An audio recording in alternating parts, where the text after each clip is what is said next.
This is Sex, Lies, and Spray Tans with me, Cheryl Burke, an iHeartRadio podcast. Okay, this is week 6. It's Monster Night. But first, let me say hello to all of my listeners. You guys are so amazing. Thank you for your consistent support and for listening to this podcast. I'm going to say it at the top because who knows if you guys listen all the way to the end, but don't forget to go to wherever you listen to podcasts. You know, whether you've heard this for the first time tonight or today, make sure you subscribe. But more importantly, in order for this podcast to continue, you have to rate and review. I obviously would prefer you review and give us 5 stars and say nice comments, but I'll take anything. Okay.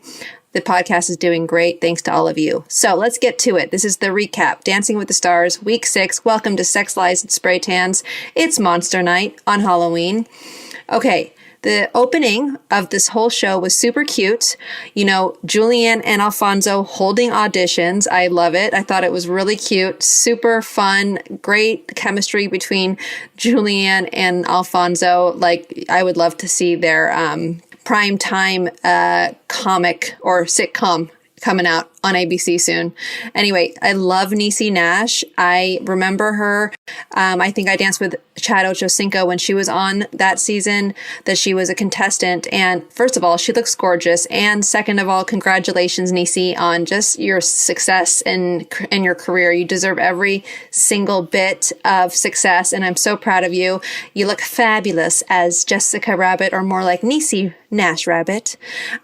Okay, let's just give a shout out to the glam team. Seeing these walk downs, I mean, if you guys don't win an Emmy for this, I'm not sure what the Academy is thinking, but there's no excuses. This time you better win because, you know, seeing Harry and Riley just walk down, I mean, that must have taken hours. Peta looked absolutely gorgeous and creepy with that like wonky white contact lens of hers that she was wearing. I was hoping to see an opening number, but, you know, knowing that they have 2 dances, I totally understand why. I mean, there was just not enough time. But, you know, when it comes to like Monster Night or anything on Halloween, you kind of want to see the pros do their thing, but I totally get it. I understand everyone's probably overworked. There's only 9 couples. You got a 2-hour show to fill. So that means your music gets longer. And that also means, you know, it's time to start training the couples to do 2 dances. So I don't know if it's like a team dance or group dance. I don't know what it is, but we'll see.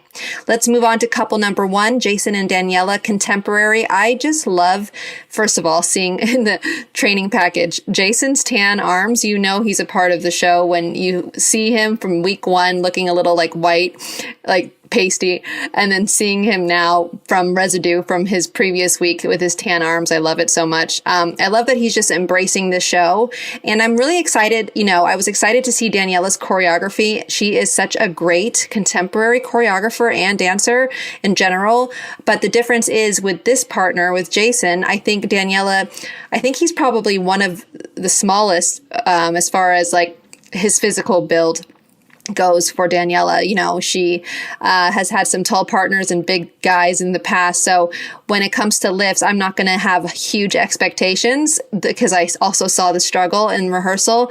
But, you know, after seeing this contemporary, I got chills at the end. And I watched it twice, you guys. So both times, without seeing or hearing what the judges had to say or their scores, I got chills at the end. I mean, that ending was amazing. I always say, you know, when it comes to choreography, it's so important to start strong and end strong. And obviously, he's just a strong dancer. So again, I'm no contemporary judge, but what I saw was absolute synchronicity throughout. One noticeable stumble coming out of their first lift. It's never about the lift itself. It's always about the execution coming in and out. So I could tell it was a stumble. I mean, they could maybe get away with it because they are zombies. So maybe it was part of the choreography. But again, I don't mind stumbles because Jason gave so much passion and handled Daniela beautifully. And those lifts were not easy, you know, that she ended up putting in their routine. The very top of this routine was just so brilliantly done. You know, as far as execution from Daniela goes with the choreography and Jason's execution, you can tell that they are a partnership and it's so nice. Normally, like this is halfway through the competition or a little bit past halfway, but you start to see who stands out from the pack, and it's the couples who have become one. when dancing. I didn't love their song, and I'm not so sure if they danced to, track or if it was the band, but it started out really faint and kind of weak. But I think after watching it a second time, maybe it was the vibe. I know it was like a rendition of another song that I don't know the name of it, but anyway, it sounded like a mistake. It didn't sound like to start the show off, like you want to start off with a really strong song, but I understand. They were zombies. It was like crickety, whatever. Anyway, my score for Jason and Daniela is a 9. Couple number 2, Allison and Sasha, they just murdered this pasodoble, and murdered meaning in an amazing way. They freaking killed it. Great on Sasha. I mean, his routine was amazing, so musical.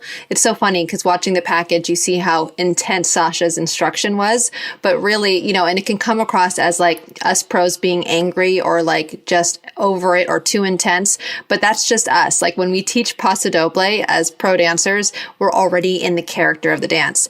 First of all, let's talk about Allison's hot red bob of a wig. I mean, this girl had like that first shot when they came down the floor, when they were doing those, like just basically going towards the camera and just aiming for that like steady cam that was on them. She looked so sexy. Sasha looked sexy. I never thought I'd say that. Just kidding. Love you, Sash.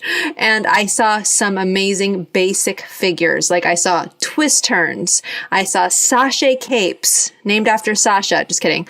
And this flamenco section, I know Sasha is very involved when it comes to the music, and as we can be, we're pros. We can definitely, they leave the executives, especially Conrad, leaves it open for us to talk to the band if we wanted to add or maybe exaggerate some of the music in the actual song. And I can tell, like, I don't know if this was part of the song or not, but I'm pretty sure Sasha added this and probably worked very closely with the band this week.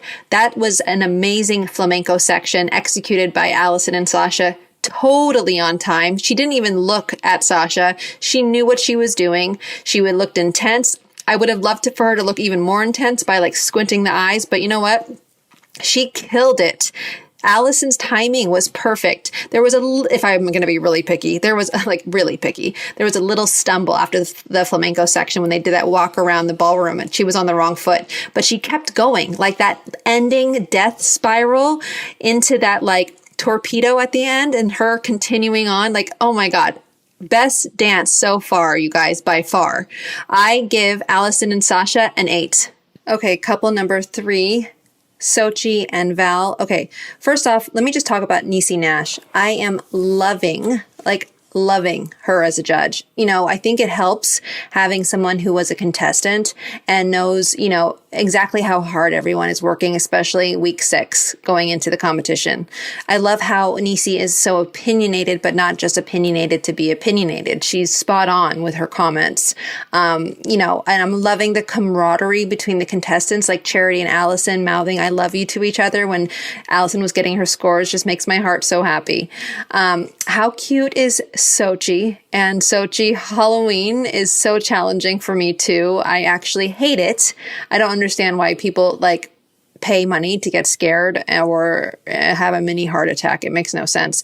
Okay, let's get to the dance itself. The beginning of their routine was insanity, and it was so creative and amazing. I love that I have never seen these moves before done on Dancing with the Stars. So good on Val. Sochi is brilliant. She's starting to really come out of her shell, and I'm starting to really love their partnership. That flip and death drop that extended into another type of death drop took so much core strength and partnering skills. Holy crap. I mean, with all of this being said, because it is week 6, I would have liked to see Sochi almost stay in character a little bit more. She kind of, I don't know what it was, but there was, again, I'm doing all of these reviews before I see the judges' remarks or I hear the couple talk or see their scores.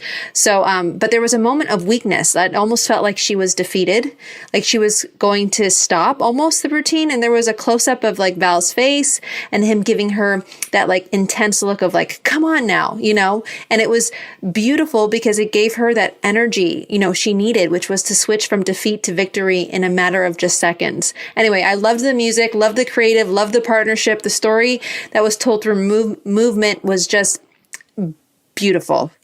This is the couple to watch for sure. My score for Sochi and Val, a 9. Okay, going back to Sochi and Val, I'm literally pausing judges' comments. Clearly, Sochi got hurt in the middle of her routine, so I take back what I said as far as, she looked like she was out of it. My apologies. I had no idea. But if that was the case, if she really got hurt, which I'm sure she did, she's not faking it, then I changed my score to a 10 because she was able just to get through it. I don't know exactly what's wrong with her. I'm about to find out. But my apologies again. Sochi is a winner. I mean, if she actually, she did get injured. She got injured and she was able to get through such a demanding routine like that. Good on them.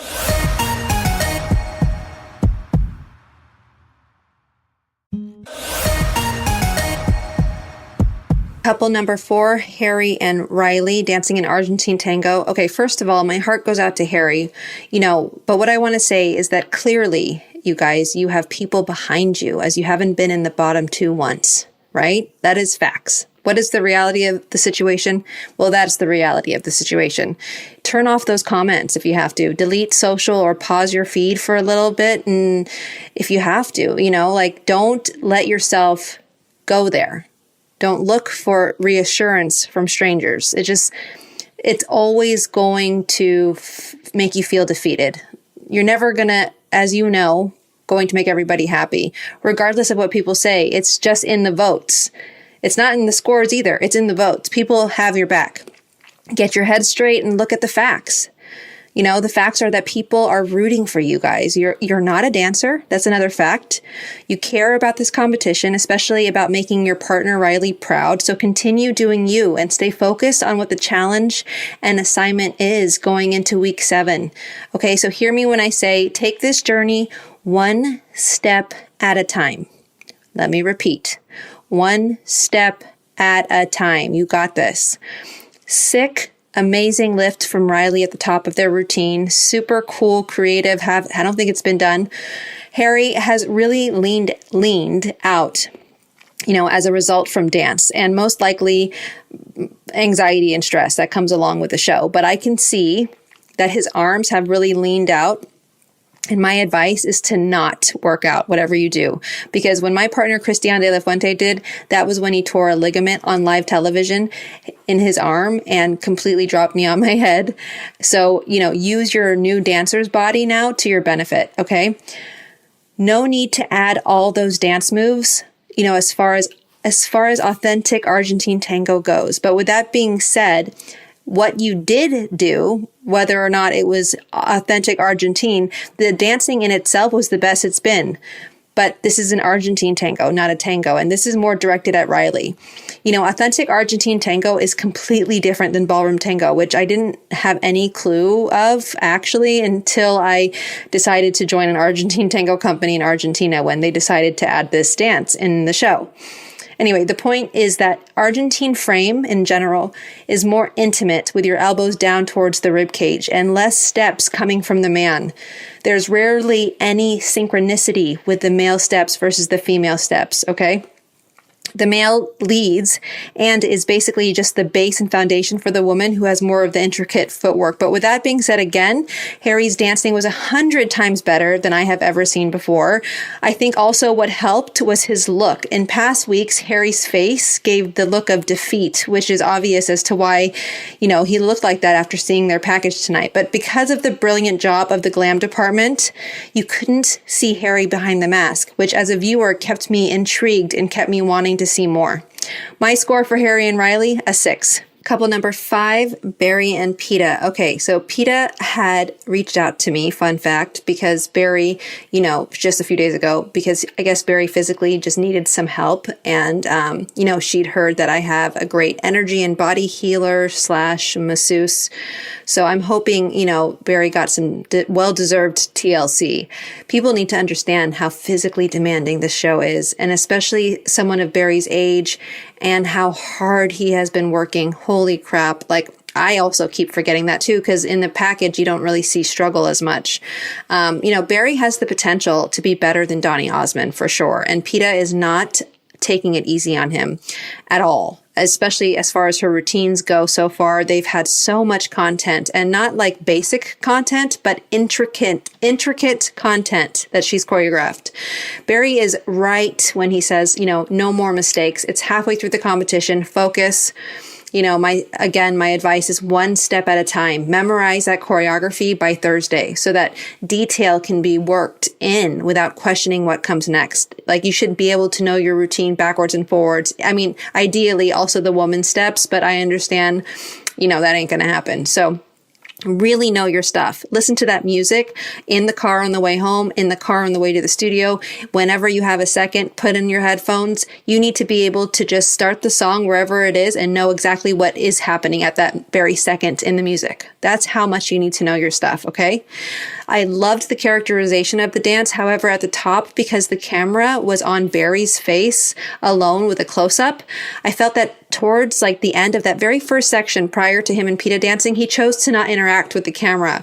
So there was this, like, you only saw the back of his head, which could have been a last minute note coming from Peta, depending on how dress rehearsal went. And knowing the feeling as a pro, that anxiety of if like my celeb will get to me in time for the live show, I wouldn't be shocked if Peta told Barry to just not worry about the cameras and to focus just on her so that he starts the dance strong. But again, that is just communication between the director and the pro dancer, which I'm not sure is happening, or I don't know what's going on over there. But either way, I'm still so impressed with Barry's agility and, the way he moves his arms so gracefully and he really finishes his lines. He feels this energy through his fingertips, which is a note that I've had previously, like for Allison, Because the Viennese waltz only has 3 steps, though, it actually would have been easier to continue the natural and reverse turns and repeat them for at least another bar or two rather than stopping and having to start the momentum again, which I find a lot harder. I always love getting a Viennese waltz, especially with celebs who may not be able to retain the choreo quickly, for the mere fact that the dance only has 3 steps. And the purpose of it is to go around the ballroom counterclockwise, or, in dance terms, we call it line of dance, a few times around. Solid performance. Again, a little fragmented in places with both the character and the choreography. But all in all, great job. I give Barry and Peta a 7. Couple number 6, Ariana and Pasha. I mean, come on. Now, that's a fucking Argentine tango, and I normally don't swear, but I'm doing it. Because show them how it's done, Pasha. Bashkov, show them how it's done. I mean, you guys look stunning, first of all. Again, props to the hair and makeup department. Holy crap. First of all, Pasha's instruction during that package, everything about it is so right. For example, Riley, this is what an Argentine tango is. Notice how Pasha was nothing but just the support system that was needed. There was a little bit of it could have been a disaster moment, but like Pasha said to me when we Argentine tango dance, give me your weight. He likes body weight. That's the way it should be. It should be that complete, like, love me, hate me, that it wasn't about the man by any means. It wasn't about synchronicity. It was about being a great partner, which Harry is to you, Riley, right? Anyway, back to Ariana and Pasha.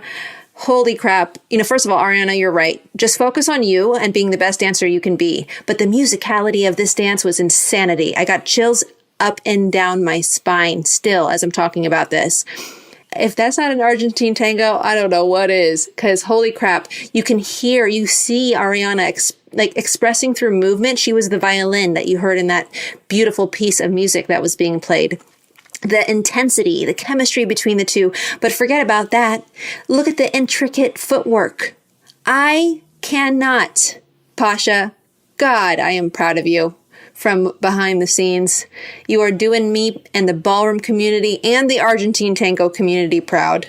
There's not much else I can say other than I give Ariana and Pasha a 10. It was perfection. Sorry, I think I'm just so passionate about Argentine tango because of me being an Argentine tango snob and going to Argentina and learning how to do this. First of all, Derek, it's not boleos. I love ya. It's boleos.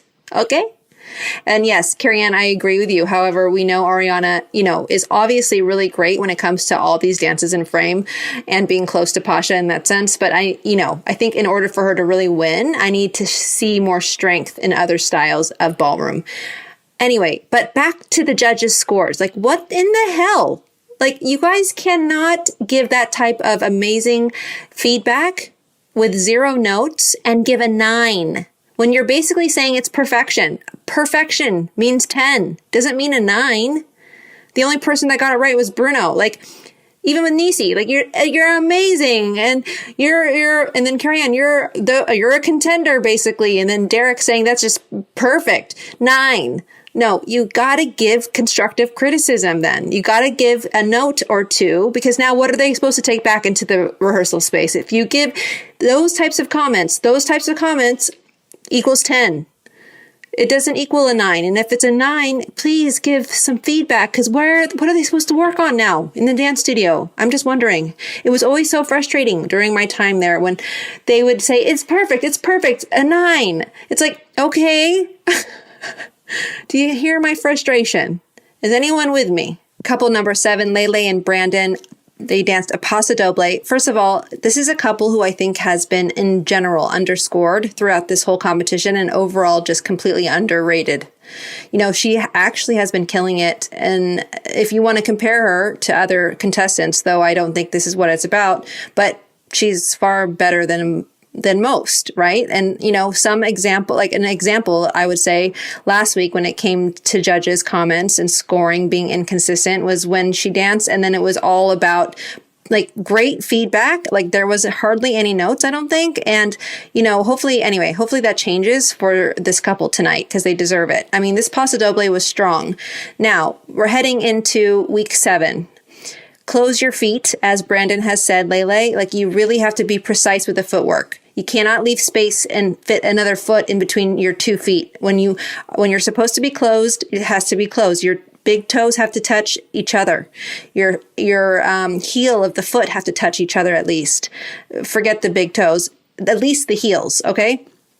Now, with pasodoble, it's about precision. It's about being continuous with the movement and then hitting it, but hitting it at the same spot every time with that space between the head and the back of your hand, and then having round elbows. And that is to create shape. I feel like you just throw it out and it's like you're done with it. No, you need to finish the movement. You need to own the dance, not let the dance own you. But that's just me being picky. Now, as far as your overall time on the show, this has been one of your best dances by far. I think the choreography was brilliant. Great job, Brandon. I saw a lot of basic content in there, from chassé capes to twist turns, and nicely done. Brandon, you looked strong. Wow, I'm very impressed with how you came across tonight. Your shaping was amazing. You were grounded. And that is something that I would like Lelay to work on, is using the floor to the benefit. Use this hardwood floor and use it as your friend, not your enemy. You're slipping and sliding a little bit, and that has nothing to do, okay, yes, maybe the floor is slippery with this ground fog that was being used for Pasha's dance. I understand, but you know, that is only due to you being high up still. You need to put all your weight for pasodoble onto those heels of your feet, okay? You gotta, like you're squishing a cockroach with that heel. You gotta use the floor to your benefit. This is your friend. Anyway, great character. I loved this little, Wednesday homage that was happening. You look stunning as always.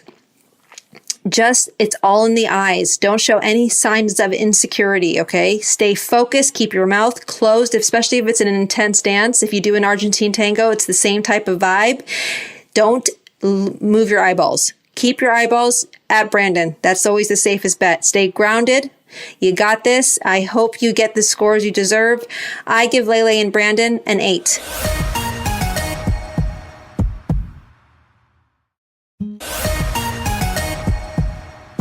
Okay, couple number 8, Mauricio and Emma, Argentine tango. I only know this from personal experience, but it must have been a hard week for you guys, with all of the personal drama, the headlines and all that crap.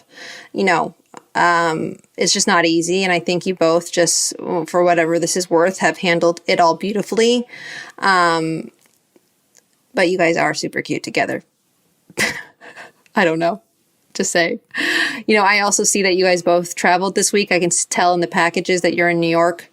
That really challenges the momentum. and the hours on top of it that you can really be putting towards rehearsals. But obviously you had to go for most likely, work reasons and issues and related stuff. So, okay, back to the performance. It was so strong, I think, and up until those bouncy grapevines, which actually killed it for me towards the end.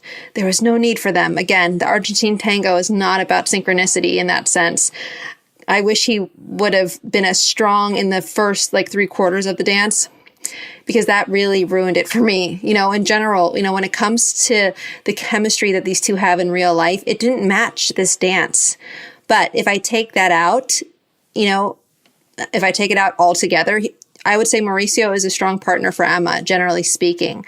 He executed the lifts beautifully, and his body language, though, I have to say, looked really tired. And I think he is tired, obviously, from traveling. But you have to put all the personal drama aside if you can, moving forward. No excuses. It's only 70 to 80 seconds of a performance. So try, Mauricio, moving forward, just to stay as present as possible for that short amount of time, as this honestly could be a make it or break it situation for you and Emma.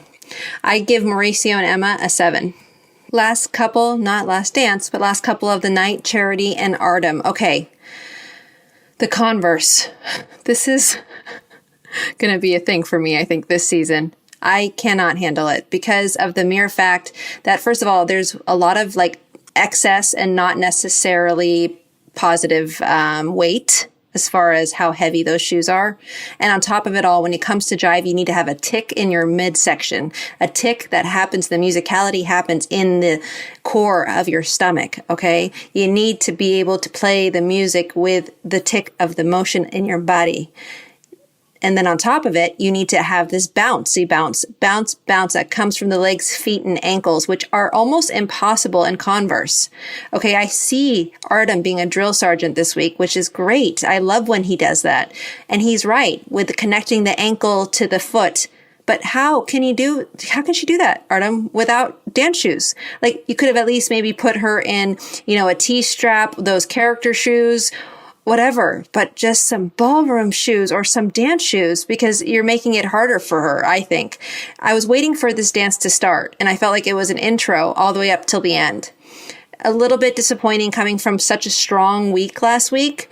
It was not enough. The consistency wasn't right. The tick of the jive and the bounciness that you need, like I said, to use in the legs, feet, and ankles, it was too flat-footed to me, but I think that's the shoes. The skirt, I wish it was a fringe skirt instead of a tulle fabric skirt, because of the mere fact that this is what it helps when it comes to especially celebrity women. You need a skirt that moves when you have a jive, when you have a salsa, when you have cha-cha, samba.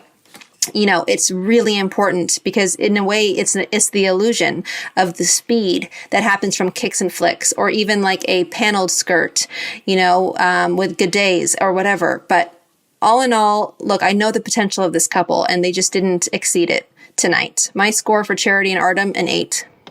Okay, so we've got the Dance Monster-thon. All right. Well, I generally really hate this round, you guys, because first of all, it's dangerous. They're not doing any ballroom. I understand that they're trying to resemble a real dance competition because, in a real dance competition, we all dance together.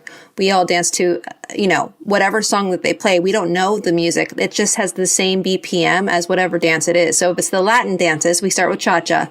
We don't know the song, but we know the cha-cha beat. Now that would be interesting. Or a Viennese waltz or any other ballroom dance, not a freaking Charleston. Okay. First of all, you're doing lifts with other people. You're not necessarily used to dancing with other people. The amount of injuries that are happening already going into week 7 is insanity. Sorry, Alfonso, but it's just annoying in the background. I don't need the commentary. Maybe Julianne, it would have been nice to hear from her because she is a dancer. But I didn't need that much commentary. Jason should have won this by far. They were killing it. Did you see the content of the Charleston? It was amazing. I thought they got it ass backwards. But, Sochi, it was messy. It was messy. If you really look at the couples, it should have been Jason first. Second should have been actually Lelay. Third should have been Ariana. And fourth should have been Sochi. honestly. I thought they were right with eliminating Charity and Ardom. Charity just looks exhausted, and I bet she is from having to rehearse jive a million times this week. Anyway, let's see who gets eliminated. Okay, I think, Mauricio and Emma got eliminated, and I feel it with them. I mean, it is emotional. They're exhausted, first of all, from traveling and from all the headlines and everything. And then they created such a special bond and friendship that I hope, they continue this bond. I think, it doesn't have to stop, obviously. And, I've made long-lasting friends along the way.